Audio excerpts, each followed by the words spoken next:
저희 집에 아들이 2명 있는데요. 하나이는 아직 누워 있고요.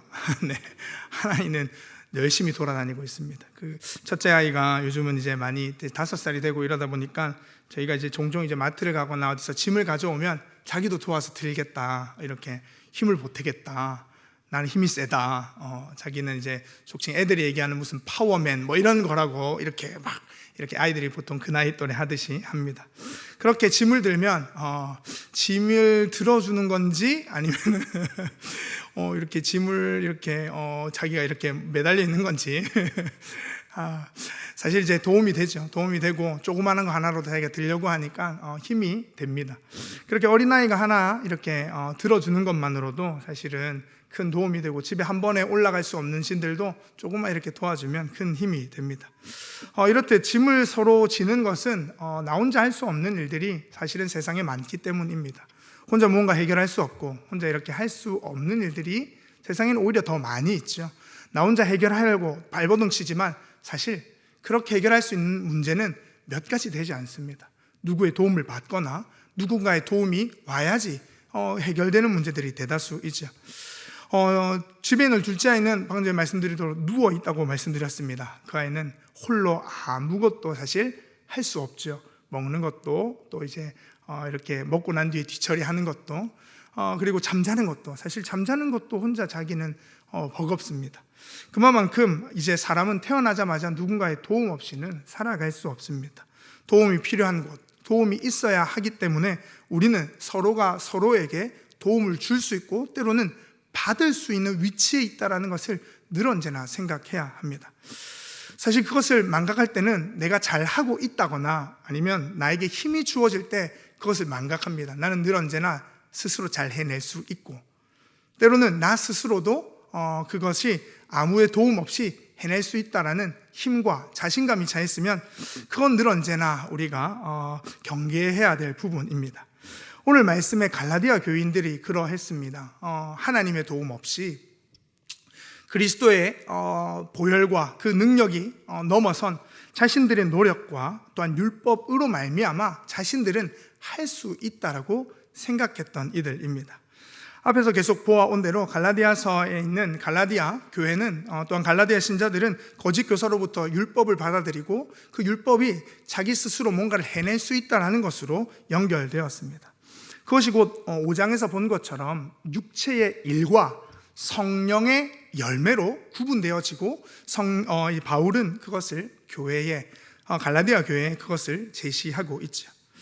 즉 자기 중심적이고 자기가 주인된 삶을 살아가는 그런 육체의 일을 하는 것을 통하여서 자기 만족, 나는 그리스도를 믿고 이렇게 대단한 사람이 되었어라고 자기 스스로를 자랑하며 드러내는 것에 그들의 위치가 놓여져 있을 때에 사도 바울은 그에 반대되는 성령의 열매, 오직 예수 그리스도께 붙어 있어야 하는 포도나무의 가지와 같은 존재가 너희임을 깨닫게 해주는 것이죠. 그 포도나무와 포도나무의 가지는 농부 대신 하나님이 기르셔서 열매를 맺게 하실 것이다 라고 말씀하고 있습니다. 그러하듯이 오늘 우리가 볼 6장의 내용은 그곳에서 이어지는 말씀입니다. 이제 갈라디아서 6장 마지막 한 장을 남겨두고 있는데요, 오늘 우리가 읽은 1절과 2절 말씀을 함께 읽도록 하겠습니다. 1절, 2절 말씀 함께 읽겠습니다. 형제들아, 사람이 만일 무슨 범죄한 일이 드러나거든 신령한 너희는 온유한 심령으로 그러한 자를 바로잡고 너 자신을 살펴보아 너도 시험을 받을까 두려워하라. 너희가 짐을 서로 지라. 그리하여 그리스도의 법을 성취하라. 아멘. 성령의 매를 맺는 자로서 바울은 1절 말씀에 한 예를 들어서 이야기를 하고 있습니다. 오늘 1절 말씀에 보듯이 사람이 만일 무슨 범죄한 일이 드러나거든 이라고 교회 안에, 공동체 안에 범죄한 일로 인한 것을 어떻게 해결하고 어떻게 해야 할지에 대하여서 오늘 그 5장 말미에 성령의 열매 다음으로 이 내용을 가져오고 있죠. 이것은 앞에 5장에서 육체의 일로 살아가는 자와 성령의 열매를 맺는 자로서의 삶이 어떻게 다른지 말씀하고자 함이라고도 볼 수 있을 것 같습니다. 우선 바울은 갈라디아 신자들에게 신령한 너희는 이라고 부르고 있는 것을 우리는 주목하여 볼 수 있습니다. 1절에 보면 형제들아 사람이 무슨 범죄한 일이 있거든 신령한 너희는 이라고 부르고 있죠. 그렇습니다. 이들 갈라디아 신자들은 신령한 자들입니다. 신령하다는 것을 조금 더 이해가 쉽게 생각해 보자면 거룩한 자들이라고 이야기할 수 있을 것 같습니다. 갈라디아서를 통해서 계속 이야기하고 있는 부분이지만 이들이 신령하거나 거룩할 수 있는 것은 자신들이 율법을 행하고 스스로 거룩하게 된 것이 아님을 계속적으로 말씀드렸습니다. 이들이 신령하거나 거룩할 수 있는 것은 오직 예수 그리스도로 말미암은 것입니다. 그들이 그리스도와 함께 십자가에 못 박혔고 그리스도만으로 살아가는 자들이 되었기 때문에 그들은 신령한 자들, 거룩한 자들이라고 불림을 받게 된 것이죠. 스스로 거룩하거나 신령할 수 없는 자들임에도 그들은 예수 그리스도로 말미암아 그렇게 되었습니다. 그렇게 거룩한 너희, 신령한 너희는 온유한 심령으로 라고 말씀합니다. 여기 온유는 저희 집에 있는 첫째 아들이 아니고요. 네, 온유가 등장할 때마다 깜짝깜짝 놀랄 때가 있습니다. 네, 저희 집에 있는 첫째 아들 이름이 아니라 온유는 성령의 9가지 열매에 나오는 온유와 같으며 조금 더 구체적으로 얘기해 보자면 예수님께서 말씀하신 부분에 온유가 등장하는데요. 마태복음 11장에 보면 28절에서 30절에 이렇게 말씀합니다. 우리 마태복음 11장 말씀을 함께 읽도록 하겠습니다. 함께 읽겠습니다.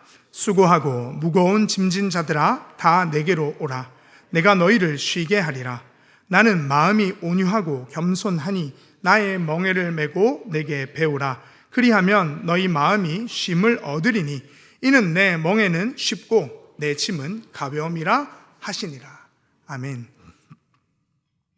예수님 당시에 율법에 매여 죄인이라고 낙인 찍힌 사람들, 율법으로 인해서 사람 취급을 받지 못하는 이들을 향하여서 예수님 말씀하시는 부분입니다. 수고하고 무거운 짐진 자들아 예수께로 오라 라고 하시며 쉼을 주시겠다라고 그들에게 말씀합니다. 그러면서 하시는 말씀이 나는 마음이 온유하고 겸손하니 라고 하시죠. 여기서 온유하고 겸손하다는 것이 오늘 본문에 나오는 온유한 심령으로 라고 하는 말씀과 맥락을 같이 하고 있습니다. 즉 온유한 심령으로는 예수님께서 그 율법에 매여서 죄인으로 낙인 찍힌 사람들을 바라보며 하시는 그 온유하고 겸손한 것, 긍휼의 마음을 가지는 것을 말씀하고 있는 것이죠. 긍휼의 마음은 무엇인가요? 상대를 생각하는 이타적인 마음입니다. 상대 입장에서 함께 그 마음을 공감해 줄 수 있는 것을 오늘 이 긍휼, 온유한 심령이라고 볼 수 있을 겁니다. 상대방을 이해하고 그를 생각하는 마음이기에 자신을 그 사람보다 낮게 여기는 것, 그 사람을 낮추어 보아서 아유 제 사람은 참 동정받아야 돼, 긍휼함을 얻어야 돼가 아니라 그 사람이 정말 긍휼과 자비와 또한 그 사람을 향한 그 온유한 심령으로 볼 수 있어야 한다는 것이죠. 즉 온유한 심령은 자신보다 상대를 더 낮게 여기는 겁니다. 낮게가 아니고 낮게 여기는 겁니다. 그 사람의 마음과 어려움을 헤아릴 수 있는 마음인 것이죠. 그런 마음을 가지게 되면 어떻게 할 수 있나요?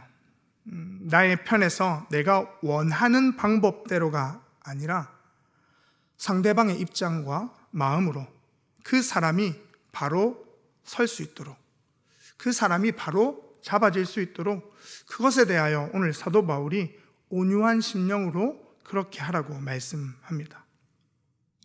더 나아가서 오늘 이 1절 말씀의 제일 마지막에 보듯이 바로 잡고 너 자신을 살펴보아 너도 시험을 받을까 두려워하라 라고 말씀합니다. 범죄한 사람을 바로 잡는 것뿐만 아니라 자기 자신을 살피고 시험을 받을까 두려워하는 것이 오늘 범죄한 일을 대하는 자의 태도, 자세, 마음가짐이 되어야 한다는 것이죠. 이것은 우쭐한 마음에서 상대방을 도와준다거나 상대방이 그 일을 범죄한 것으로 낙담하여서 내가 널 도와줄게라는 어떠한 동정심에 의한 것이 아님을 다시 한 번 더 말씀합니다. 그 사람의 모습을 보면서 누구를 볼 수 있어야 된다고요? 나 자신을 볼 수 있어야 된다고요. 그것이 오늘 사도 바울이 교만하며 또한 율법주의에 빠진 갈라디아 교인들에게 실제적으로 이야기하는 것입니다. 우리는 종종 이것에 대해서 간과할 때가 있습니다. 상대방을 바로 세워주기 위해서 자신의 입장이나 자신의 관점에서 상대를 그 기준에 넣으려고 하는, 상대를 그 기준에 맞춰서 이 정도는 돼야지라고 할 때가 있는 것이죠. 사실 전혀 그렇지 않은 것처럼 이야기하지만 상대방의 입장에서 상대방의 그 범죄한 사람의 것을 바로 세우는 것은 굉장히 힘든 일입니다. 왜냐하면 그 사람의 상황이 나는 되어 있지 않기 때문입니다. 종종 이렇게 신방을 가다 보면 어르신들이나 아니면 병원에서 이렇게 다치시거나 하셔서 입원하신 분들의 이제 상황을 이렇게 듣게 됩니다. 근데 당장에 그 마음을 이해하고 공감해 주는 것은 목회자로서 당연히 그렇게 할 수 있죠. 그러나 그 사람이 얼마나 아픈지, 그 사람이 얼마나 그 병에서 힘들어하는지는 사실 다 이해하기가 힘듭니다. 이해할 수 없는 게 이 상대방, 그 이야기를 들은 사람, 그 이야기를 듣고 또한 목회자지만 그것을 다 이해할 수 없는 게 사람의 마음입니다. 그만큼 어려운 것이죠. 그만큼 힘든 일입니다. 그러나 오늘 이 이야기는 앞의 내용의 연결선상에 있다는 것을 우리는 기억해야 합니다. 성령의 열매를 맺는 사람으로서 우리는 마땅히 기꺼이 상대방의 입장을 이해하고 고려하고 그 입장에서 생각하고 마음을 주라는 것입니다. 다 이해할 수 없을 수도 있습니다. 다 이해하지 못할지도 모릅니다. 그러나 우리는 내 입장, 내가 가지고 있는 그런 잣대에서 상대를 세우는 것이 아니라 그 사람의 입장에서 해줘야 한다는 것을 의미하죠. 그것이 성령을 따라 살아가는 사람이며 성령의 열매를 맺는 사람의 방법인 것이죠.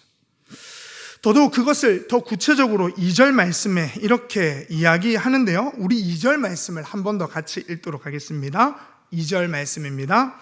너희가 짐을 서로 지라 그리하여 그리스도의 법을 성취하라. 아멘. 바울은 범죄한 사람을 바로 세우는 것을 짐을 서로 지라 라고 말씀합니다. 그것이 그 사람을 바로 세울 수 있는 방법이라고 이야기하는 것이죠. 우리는 분명 바로 세우려면 그 사람이 깨달아야 하니까 먼저 잘 일깨워 줄 것을 얘기합니다. 너 이게 잘못됐어. 너 이거 잘했어야지. 이게 잘못됐어 그래 라고 이야기하는 게 첫 번째 수순 같습니다. 아니 그 사람이 자신의 잘못을 정확하게 알아야 하니까 그 잘못된 것을 지적하는 것이 첫 번째일지 모릅니다. 왜냐하면 잘못된 것을 알아야 고친다고 생각하기 때문이죠. 잘못된 부분을 크게 부각시켜서 이게 잘못됐어 라고 이야기해 줄 때가 있습니다. 그런데 이런 일이 교회에 우리에게 있어서 부각시켜서 상대방을 드러내는 일들이 우리에게 얼마나 많이 있는지 우리는 보게 됩니다. 그것이 옳은 것이냐, 그것이 진정으로 상대를 생각하는 것처럼 생각하지만 사실 그렇지 않습니다. 바울은 그러한 잘못이 드러나면 서로 짐을 서로 질 것을 말씀하고 있다는 것을 우리는 명심해야 됩니다. 이것이 너의 잘못이야 라고 지적하는 것이 우리의 몫이 아닐 수 있겠다라는 것이죠. 아니 우리의 몫이 아닙니다. 범죄한 일이 드러나면 그 잘못을 함께 져주는 것이 첫 번째가 되어야 합니다. 잘못이 드러나고 힘든 일이 있는 사람한테 가서 너 이것 때문에 힘들지, 아니면 너 이거 잘못해서 그래가 아니라 얼마나 힘들어, 얼마나 아프니, 얼마나 고생이야 라는 먼저 이야기를 해줄 수 있는 사람이 되어야 한다는 것이죠. 그것이 성령의 사람입니다. 그 사람이 뭘 잘못했고 잘했고의 문제가 아니라 그래서 내가 너에게 충고하는데 그 다음으로도 바로 가서는 사실 안 됩니다. 오늘 이야기에서 서로 짐을 지는 것은 우리에게 있어서 교회가 어떠한 모습으로 가야 되는지를 이야기해 주고 있습니다. 교회는 교회로서의 모습이 온전히 드러나야 할 것인데 그것이 사도 바울의 서신 몇 군데에서 찾아볼 수 있습니다. 사도 바울은 교회를 한 몸으로 표현하고 있는데요. 두 곳을 한번 같이 읽도록 하겠습니다. 로마서 12장 4절에서 5절 말씀입니다. 우리 같이 한번 읽도록 하겠습니다. 함께 읽겠습니다. 우리가 한 몸에 많은 지체를 가졌으나 모든 지체가 같은 기능을 가진 것이 아니니 이와 같이 우리 많은 사람이 그리스도 안에서 한 몸이 되어 서로 지체가 되었느니라. 아멘. 한 성경을 더 보자면 에베소서 4장 13절에서 16절 말씀 함께 읽겠습니다. 우리가 다 하나님의 아들을 믿는 것과 아는 일에 하나가 되어 온전한 사람을 이루어 그리스도의 장성한 분량이 충만한 데까지 이르리니 이는 우리가 이제부터 어린아이가 되지 아니하여 사람의 속임수와 간사한 유혹에 빠져 온갖 교훈의 풍조에 밀려 요동하지 않게 하려 함이라. 오직 사랑 안에서 참된 것을 하여 범사에 그에게까지 자랄지라. 그는 머리니 곧 그리스도시라. 그에게서 온 몸이 각 마디를 통하여 도움을 받음으로 연결되고 결합되어 각 지체의 분량대로 역사하여 그 몸을 자라게 하며 사랑 안에서 스스로 세우느니라. 아멘. 방금 읽었던 로마서와 에베소서의 말씀을 보자면 교회는 그리스도의 머리요, 그리스도가 교회의 머리요, 또한 우리를 각 지체로 연결되어 있다고 말씀합니다. 우리가 일상 잘 들어왔던 말씀이죠. 머리 대신 예수 그리스도, 우리는 그의 몸의 각 지체이다 라고 말입니다. 바울은 교회가 각각 따로 있지 않고 유기체로 서로 연합하고 함께 붙어 있다라고 이야기합니다. 그런 의미에서 짐을 서로 지는 것은 당연한 결과, 당연한 것일 겁니다. 저 사람이 잘못했으니 잘못에 대한 책임을 지고 저 사람이 알아서 하는 것이 아니라 서로 지는 것 말입니다. 예를 들어서 우리가 팔이 부러졌다고 생각해 보십시오. 저도 뭐 아직 팔이 부러져본 적은 없지만 팔이 부러지면 깁스를 하게 되겠죠. 깁스를 하고 난 뒤에 팔이 움직이지 않도록 어떻게 하죠? 고정합니다. 어디에 걸어서요? 어깨나 목에 걸어서 이렇게 딱 고정하죠. 요즘은 이렇게 더 좋아져서 이게 팔 안 데이도록 중간에 이렇게 가지 합니다. 이러면 팔이 다치고 팔이 아픈데 팔이 아픈 게 아니라 어디가 더 아프죠? 목이 더 아픕니다. 어깨가 더 아프고요. 왜 그렇죠? 얘가 여기 연결되어 있으니까요.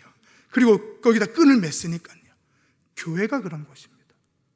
누가 아프면 그 사람이 힘들고 다치고 그 사람이 범죄한 일이 있으면 어디가 아파야 되냐면 목이 아파야 됩니다. 그래야지 여기가 낫죠. 여기가 괜찮아지죠. 어떻게 얘가 꼼짝없이 여기 매어 있고 얘만 매어 있습니까? 목도 매어 있고 어깨도 매어 있습니다. 그것이 교회라는 것이죠. 하나 더 말씀드려 보겠습니다. 하나 더 이야기하자면 다리가 다치면 발에도 깁스를 하겠죠. 깁스를 하고 그 다친 부위를 꽁꽁 싸맵니다. 그러고 나서 다리 한쪽을 들고 양옆에 옆구리에 뭘 차죠? 목발을 찹니다. 다리가 다쳤는데 어디가 힘들까요? 양팔과 어깨, 겨드랑이가 너무 아픕니다. 목발을 하면서. 왜 그럴까요? 다리를 온전케 하기 위해서요. 다리가 낫기까지 팔다리가 다 고생입니다. 교회가 그렇다는 겁니다. 이것이 짐을 서로 나눠지는 것에 대한 하나님의 오늘 사도 바울의 갈라디아 신자들을 향한, 오늘 우리를 향한 말씀이지 않을까 싶습니다. 범죄한 이가 있으면 그것은 잘못을 따져서 그 사람의 잘못을 지적해서 똑바로 해야지, 똑바로 바로 잡아야지가 아니라 짐을 져주는 거예요. 그 사람이 아프고 힘들 때 같이 힘을 모아주는 거예요. 그 사람이 아픔과 잘못에 함께하는 것이 성령을 따라 행하는 것이다 라고, 성령의 열매를 맺는 것이다 라고 오늘 사도 바울이 이야기합니다. 이것은 결코 추상적인 것이 아닙니다. 실제적인 것이죠. 상대방의 허물을 덮어주고 그와 함께하며 고생하는 것이 그리스도인의 능력이라고 말씀드릴 수 있겠습니다. 예수께서 우리에게 보여주신 모습이 이거 아닐까요? 죄인된 우리를 위해 친히 십자가를 지신 예수님, 그분은 죄가 없으신데 그분이 우리를 대신하여 자신을 내어주신 십자가의 능력, 그것을 받은 자가 저와 여러분입니다. 그분이 왜 십자가에서 죽으셨습니까? 그분이 왜 우리 대신 팔에 깁스를 하고 있는 우리처럼 목에 아픔을 당하고 있어야 합니까? 그것이 능력이기 때문입니다. 우리는 종종 생각합니다. 교회가 커지고 또한 교회가 활발한 능력들과 활발한 선교의 사명과 일들을 감당해가는 것이 교회의 역할일 것입니다. 그러나 더 중요하게 우리의 내실에서 가장 중요한 교회의 본질은 서로 짐을 져주는 겁니다. 대외적으로 우리가 많은 선교를 하고 여러 가지 대외적으로 일을 하고 사회 봉사를 하는 것이 우리의 능력이 아니라요, 우리의 능력은 십자가를 통하여 우리가 받은 서로에게 짐을 져주는 것, 그 한 사람이 고통당하고 범죄한 일로 괴로워하고 있을 때 같이 아파하고 그 자리에 있어 주는 것 말입니다. 저 사람의 잘못이야 라고 손가락질 하는 게 아니라 그 사람 옆에 같이 손가락질 당해주는 사람이 있어야 합니다. 저는 그게 믿음의 사람이요, 교회의 어른이라고 생각합니다. 교회에서 우리가 생각하는 깊은 믿음을 가진 사람은 말이 아니라 묵묵히 그 자리에 그 사람 옆에 있어주는 것, 그와 함께 눈물 흘리고 기도하며 그 사람이 다시 한 번 더 낫기까지 기다려줄 수 있는 것, 그것이 능력이라는 것이죠. 우리는 능력 있다고 하면 뭔가 대단하고 큰 일들을 해야 할 것처럼 느껴집니다. 교회가 대단한 선교와 비전을 꿈꾸고 나가서 으라차차 이렇게 하면 모든 일들이 해결되는 것처럼, 이 양정 일대가 뒤집어질 것처럼, 사실 이 양정 일대가 뒤집어지려면요, 우리 안에 십자가와 예수 그리스도의 사랑이 있으면 됩니다. 그거면 충분합니다. 그리고 무엇보다도 내 옆에 있는 교우들의 짐을 같이 져주면 금세 소문 퍼질걸요. 양정교회 갔더니 다 안아주더라, 다 사랑해주더라, 누구든 다 품어주더라. 그러면 오지 말라 해도 올 겁니다. 그런 공동체면 오지 말라고 해도 오지 않을까 싶습니다. 근데 중요한 것은 오늘 사도 바울이 갈라디아 교회에게 또한 신자들에게 이야기하듯이 이것이 쉽다고요, 어렵다고요? 어렵습니다. 왜냐하면 사람은 자기 자신의 것을 내어서 이타적으로 행동하는 게 참 쉽지 않습니다. 예수님도 자기가 질 수 없는 십자가를 질 때 하나님께 기도하셨던 것처럼 얼마나 그 길은 자신을 내어주어 희생해야 되는 길이며, 자신을 내어주어 상대방을 세우는 것이 얼마나 자기를 포기해야 하는 길임을 알기 때문입니다. 또한 3절에서 5절 말씀, 오늘 본문에 보면 이렇게 기록하고 있습니다. 우리 3절에서 5절 말씀을 같이 한 번 더 읽도록 하겠습니다.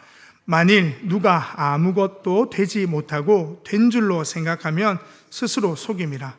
각각 자기의 일을 살피라. 그리하면 자랑할 것이 자기에게는 있어도 남에게는 있지 아니하리니 각각 자기의 짐을 질 것이라. 아멘. 갑자기 서로의 짐을 지라고 이야기하면서 3절에는 각각 자기의 일을 살피고 자랑하지 말고 각각 자기의 짐을 지라고 3절에서 5절에 말씀합니다. 이것은 무슨 말씀일까요? 서로 짐을 지라고 이야기해놓고 갑자기 그리스도 안에서 서로를 위해 짐을 지는 것을 통해 자기 자신이 자랑하지 말라는 것, 자기 자신을 내세우지 말라는 것입니다. 자기 자신을 살피고 각각 자기의 짐을 지는 것은 성령의 사람으로서 당연한 것이지 생색낼 일이 아니라는 것입니다. 내가 건강하면 약한 사람을 도와주는 게 당연한 것이라는 것이죠. 내가 건강하니 저 사람을 도와준 것에 대해서 나 이렇게 열심히 잘하고 있어를 드러낼 필요가 결코 없다는 내용입니다. 각각 자기의 짐을 지는 것은 당연한 것입니다. 자기를 살피는 것도 당연한 것이죠. 왜냐하면 자기를 살펴야 상대를 도와줄 수 있기 때문입니다. 나도 다쳐 있는데 도와줄 여력이 없으면 괜히 힘들게 됩니다. 그때는 도움을 청해야 합니다. 내가 아프고 힘들고 고난 가운데 있으면 도움을 청하십시오. 누구에게요? 내 옆에 있는 형제 자매에게요. 그것도 안 되면 교회가 무슨 소용입니까?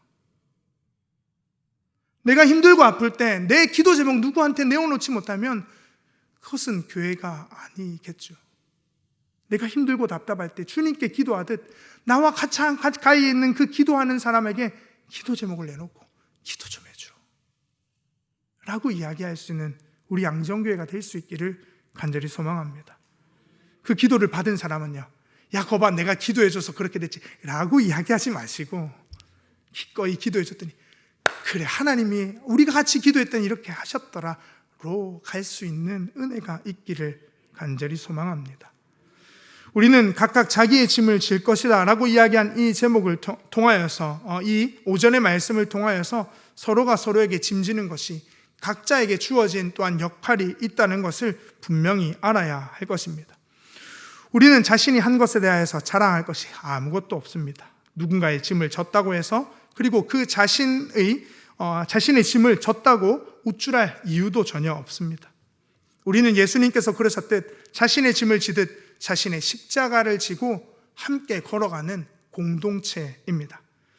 그것을 자랑하거나 자신을 내세울 필요 없이 기꺼이 십자가를, 기꺼이 서로의 짐을 져주는 우리 양정교회 될 수 있기를 간절히 소망합니다. 우리는 서로에게, 그리고 또한 서로가 서로에게 힘이 되어주는, 용기가 되어주는 공동체여야 합니다. 그것이 우리 양정교회가 그리스도 안에서 온전히 세워지고 그리스도 안에서 온전한 교회로 나아갈 수 있는 길이기 때문입니다. 사랑하는 양정교회 성도 여러분, 우리 이제 마지막으로 2절 말씀을 한 번 더 읽도록 하겠는데요. 우리 2절 말씀 한 번 더 읽도록 하겠습니다. 너희가 짐을 서로 지라, 그리하여 그리스도의 법을 성취하라. 아멘. 짐을 서로 지는 것이 그리스도의 법을 성취하는 것이라 합니다. 바울은 지금까지 율법에 대하여서 경계하고 율법주의에 빠지지 말 것에 대해서 계속 이야기하였습니다. 그러나 여기서는 적극적으로 짐을 서로 지는 것이 그리스도의 법을 성취하는 것, 그리스도의 법을 세우는 것이다 라고 말씀합니다. 그리스도의 법이 무엇일까요? 그것은 요한복음의 마지막 만찬 자리에서 예수님께서 제자들에게 하셨던 새 계명이 아닐까 싶습니다. 서로 사랑하는 것. 내가 너희를 사랑한 것 같이 너희도 서로 끝까지 사랑하는 것.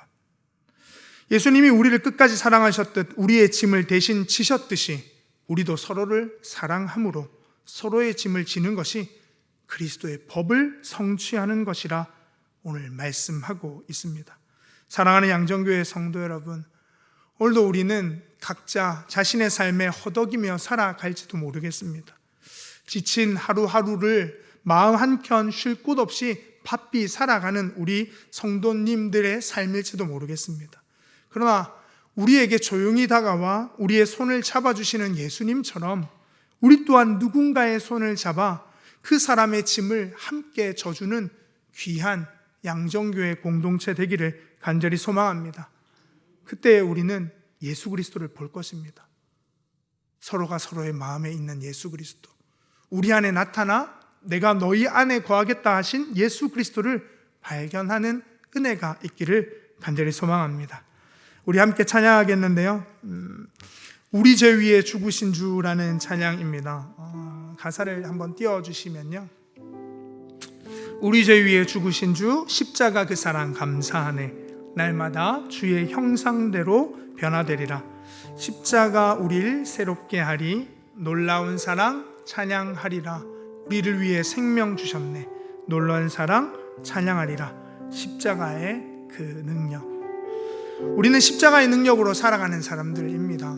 우리에게 생명을 주신 그리스도처럼 우리도 서로에게 그런 생명을 나누는, 서로의 짐을 지는 우리가 되기를 바라며 우리 함께 찬양하겠습니다. 우리 죄 위에 죽으신 주, 우리 죄 위에 죽으신 주, 십자가 그 사랑 감사하네. 날마다 주의 형상대로 변화되리라. 십자가 우리 새롭게 하리. 놀라운 사랑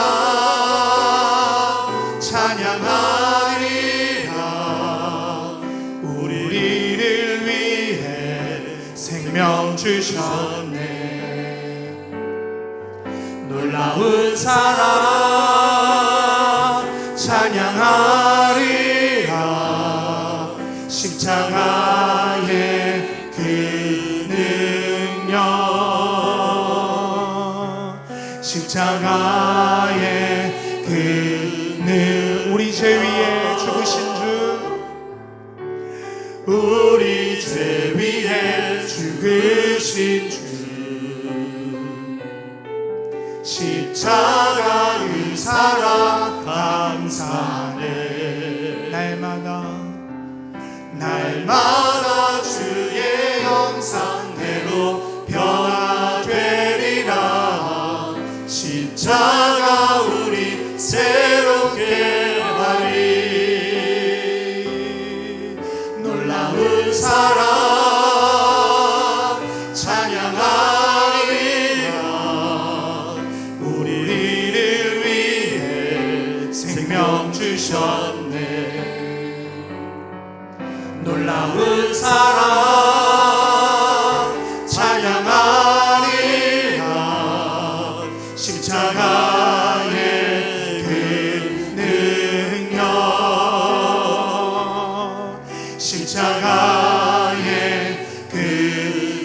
내가 매일 십자가 앞에 내가 매일 십자가 앞에 더 가까이 가오니 그새 주의 흘린 보배 피로써 나를 정케 하소 내가 매일 십자가 앞에